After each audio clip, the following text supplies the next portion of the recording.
Hello friends, welcome to my channel.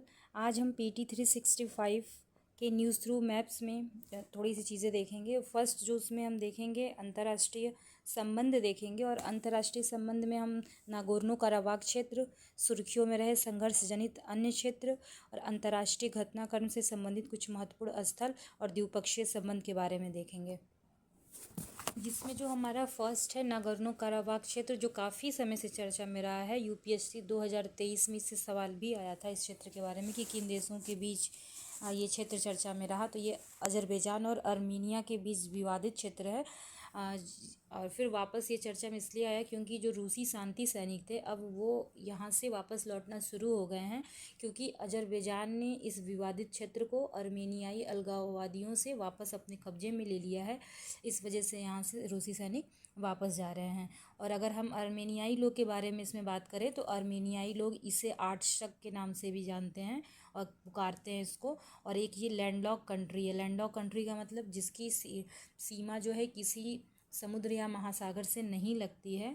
और अगर इस समय हम देखें तो आधिकारिक तौर पर इस पर अब अजरबैजान का कब्जा है। और यहाँ पे आप इस क्षेत्र को देख सकते हैं, ये पूरी तरीके से अजरबैजान के अंदर है और ये काफ़ी टाइम से विवादित क्षेत्र। सेकंड जो है हमारा वो यूक्रेन है, और यूक्रेन की राजधानी कीव है, और ये काफ़ी समय से चर्चा में रहा रूस और यूक्रेन वॉर को लेकर। एक्चुअली क्या हुआ है कि रूस ने यूक्रेन के स्नेक आइलैंड पर मिसाइल हमला किया है, और इस स्नेक आइलैंड को हम जेमिनी आइलैंड के नाम से भी जानते हैं, और ये काला सागर में अवस्थित है। अगर आप इसकी पोजीशन देखना चाहो तो आप यहाँ पे देख सकते हो स्नेक आइलैंड, ये पूरी तरीके से काला सागर में अवस्थित है। अगर हम यूक्रेन की भौगोलिक स्थिति देखें तो यूक्रेन एक पूर्वी यूरोपीय देश है, और इसकी जो सीमा लगती है उत्तर में बेलारूस से लगती है, और पूर्व में हम देखें तो रूस से लगती है। और अगर हम दक्षिण में देखें तो दक्षिण में ओजोव और सागर और काला सागर से लगती है, और ये जलीय निकाय हैं। और अगर हम इसके पश्चिम में देखें, दक्षिण पश्चिम में देखें तो रोमानिया और मोल्डोवा से लगती है, आप यहाँ पे देख सकते हैं। अगर पश्चिम में देखें तो पश्चिम में हंगरी, स्लोवाकिया और पोलैंड आपको दिख रहा होगा, इनसे लगती है। थर्ड हमारा जो है वो नॉर्ड स्ट्रीम है। नॉर्ड स्ट्रीम भी काफ़ी समय से चर्चा में है, जब से यूक्रेन और रूस का वॉर शुरू हुआ है। तो अगर हम देखें तो कुछ स्रोतों से पता चला है कि जो नॉर्ड स्ट्रीम पाइपलाइन है इसको कुछ नुकसान पहुंचा है, जिसकी वजह से बाल्टिक सागर में हज़ारों टन मीथेन घुल गई है। और अगर हम नॉर्ड स्ट्रीम के बारे में जानें तो ये अपतटीय पाइपलाइनों का एक नेटवर्क है, और इसके थ्रू रूस से उत्तर जर्मनी, या हम बोले तो उत्तरी पूर्वी यूरोप में, सॉरी पश्चिमी यूरोप में प्राकृतिक गैस की आपूर्ति की जाती है। आप इस पाइपलाइन को देख सकते हैं यहाँ पे। आप चौथा देख सकते हैं कुश्क क्षेत्र है, और ये कुश्क क्षेत्र रसिया का है। और यहाँ पे क्या हुआ है कि यूक्रेनी सेना रूस क्षेत्र के अंदर कुश्क क्षेत्र तक पहुँच चुकी है, इसी कारण यहाँ पे आपातकाल घोषित कर दिया गया है। और ये पूर्वी यूरोपीय मैदान के मध्य के भाग में स्थित है, आप यहाँ पे देख सकते हैं। ये पूर्वी यूरोपीय मैदान के मध्य भाग में है, और ये इसकी जो सीमा है वो यूक्रेन से लगती है। यहाँ पे इसकी सीमा आप यूक्रेन से देख सकते हैं। और यहाँ पे जो नदी बेसिन है नीपर और डॉन, तो ये भी पूछ सकता है कि कुछ क्षेत्र किस देश से संबंधित है, और ये भी पूछ सकता है कि नीपर और डॉन नदियों का बेसिन क्षेत्र करके पूछ सकता है, तो आप ये भी ध्यान रखिएगा। इसके अलावा रूस के जो दक्षिणी रिपब्लिक ऑफ दागिस्तान पर भी यूक्रेनी सेना ने हमला किया, लड़ाकों ने।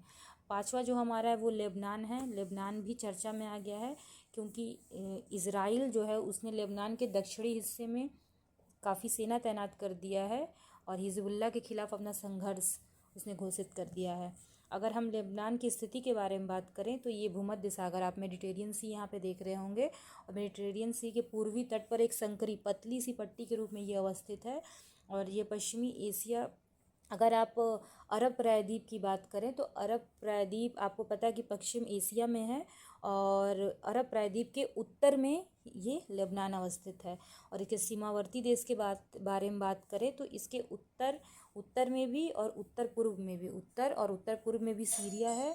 और अगर आप दक्षिण में देखें तो दक्षिण में इजराइल है, और इधर ही इजराइल ने अपनी सेना तैनात की है। और इसकी जो समुद्री सीमा है साइप्रस से लगती है। नेक्स्ट जिसकी हम बात करें वो बाल्टिक सागर है, और एक रिपोर्ट के अनुसार पता चला है कि जो रूसी SU-24 बमवर्षक विमान है उसने बाल्टिक सागर में अवस्थित गोटलैंड द्वीप, अगर आप देखें तो गोटलैंड द्वीप जो है इसके निकट इसने स्वीडिश हवाई क्षेत्र का उल्लंघन किया है। और अगर हम बाल्टिक सागर की बात करें तो ये सामरिक रूप से काफ़ी महत्वपूर्ण है और इसके वजह से, इस उल्लंघन की वजह से ये चर्चा में आ गया है। और बाल्टिक सागर से मैक्सिमम सवाल आते ही रहते हैं। तो अगर हम इसकी बात करें, इसकी पोजीशन की बात करें कि इसकी अवस्थिति कहाँ है, तो ये उत्तरी अटलांटिक महासागर, आपको पता है कि ये अटलांटिक महासागर है। अटलांटिक महासागर का ये उत्तरी हिस्सा है और उत्तरी हिस्से में ये आप देख सकते हैं कि यहाँ पे बाल्टिक सागर अवस्थित है। और अगर हम देखें कि बाल्टिक सागर और अटलांटिक महासागर किस जल संधि के द्वारा जुड़ते हैं, तो वो डेनिस जल संधि के द्वारा आपस में जुड़ते हैं। और अगर हम इस बाल्टिक सागर की बात करें तो ये सबसे बड़ा अंतर्देशीय खारे पानी का सागर है। यानी अंतर्देशीय का मतलब ये चारों तरफ से कंट्रीज़, देशों से घिरा हुआ है। और यहाँ इसका जो जल है एक्चुअल में, किस जल में जो लवणता है वो काफ़ी कम है। अब वो इस वजह से कम है कि क्योंकि इसमें बहुत सारी नदियों का जल आके मिलता है, जिसकी वजह से इसकी लवणता कम है। अगला जो हमारा वो तुर्की है और इसकी जो राजधानी है वो अंकारा है। और तुर्की तो वैसे इससे सवाल पूछते ही रहते हैं और ये चर्चा में रहता ही है ये क्षेत्र पूरा। और अगर हम बात करें ये चर्चा में क्यों है, तो एक्चुअल में तुर्की जो है इसने इराक और सीरिया, आप देख सकते हैं इराक और सीरिया में जो कुर्द आतंकवादी हैं इनके ठिकानों पर हमला किया है। के आसपास जो भी ये समुद्री क्षेत्र जो भी हैं, ये सब हमेशा इससे सवाल पूछते ही रहते हैं। बहुत ही इम्पोर्टेंट ये तुर्की वाला क्षेत्र है। और अगर हम बात करें कि ये चर्चा में इस बार क्यों रहा है, तो एक्चुअल में तुर्की ने क्या किया है कि इराक और सीरिया में जो कुर्द आतंकवादी थे इनके ठिकानों पर हमला कर दिया है, इस वजह से ये चर्चा में आ गया। और अगर हम देखें तो जो तुर्की है ये दो भागों में आपको दिख रहा होगा। एक बड़ा जो हिस्सा, इसको हम एशिया माइनर कहते हैं, और ये जो छोटा सा हिस्सा है इसको हम ईस्टर्न थ्रेस के नाम से जानते हैं। और इस पर इस्तांबुल शहर तुर्की का जो काफ़ी फेमस है वो स्थित है। दो हिस्सों में आपको देखने को मिल रहा होगा। और ये दो महाद्वीपों पर भी स्थित है। जो बड़ा हिस्सा है वो एशिया महाद्वीप पे है, उसके पश्चिमी हिस्से में। और जो छोटा सा हिस्सा आपको दिख रहा है ईस्टर्न थ्रेस का, ये एक्चुअल में यूरोप के दक्षिण पूर्वी क्षेत्र है। और अगर हम देखें तो साथ में इसके सीमावर्ती देशों को, तो आपको उत्तर पूर्व में, यहाँ पे उत्तर पूर्व में आपको जॉर्जिया, यहाँ पे आपको जॉर्जिया और अर्मीनिया दिख रहे होंगे। और अगर हम इसके पूर्व में देखें तो आपको अजरबैजान दिख रहा होगा और ईरान दिख रहा होगा। और नेक्स्ट अगर हम इसके दक्षिण पूर्व में बात करें तो आपको इराक दिख रहा होगा और सीरिया दिख रहा होगा। और साथ में अगर हम उत्तर पश्चिम में देखें तो उत्तर पश्चिम में भी आपको दो देश दिख रहे होंगे। एक बुल्गारिया आपको यहाँ पे दिख रहा होगा जो ये इस्तांबुल शहर से लगा हुआ है, और एक ग्रीस आपको दिख रहा होगा, ये भी जो ईस्टर्न थ्रेस जो छोटा सा पार्ट है तुर्की का उससे लगे हुए हैं। और अगर हम इसके सीमावर्ती जल निकाय के बारे में देखें तो आपके इसके उत्तर में काला सागर, यहाँ आपको अगर मैं साफ कर दूँ तो यहाँ पे आपको काला सागर दिख रहा होगा।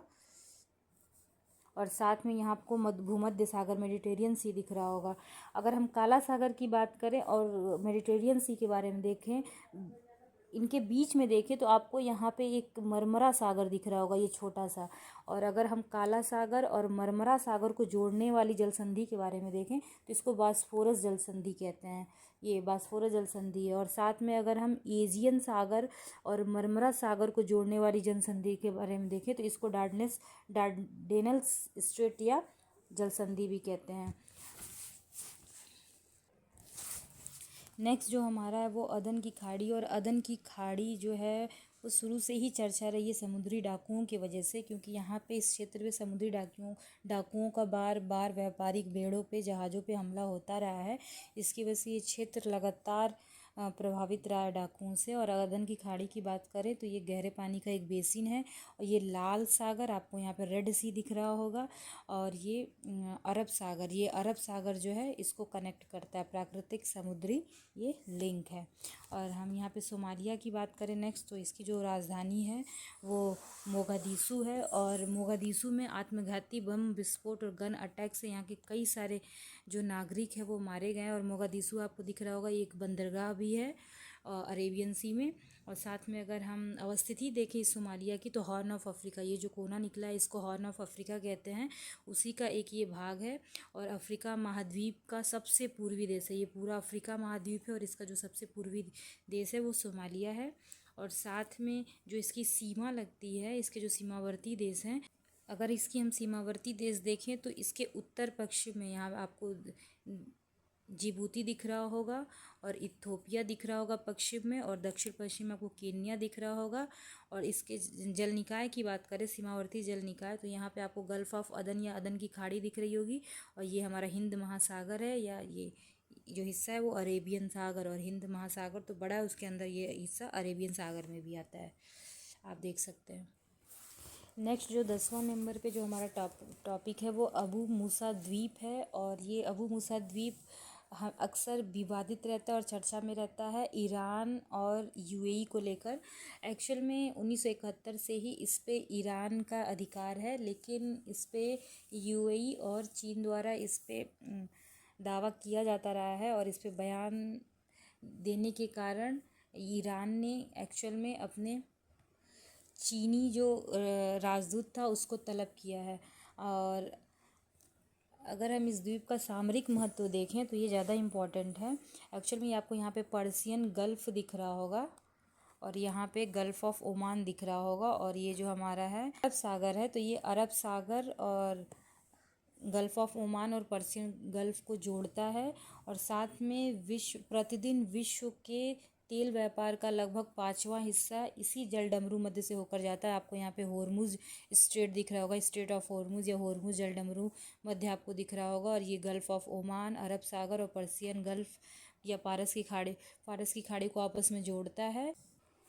नेक्स्ट जो हमारा वो सेनकाकू द्वीप समूह है, आपको दिख रहा होगा।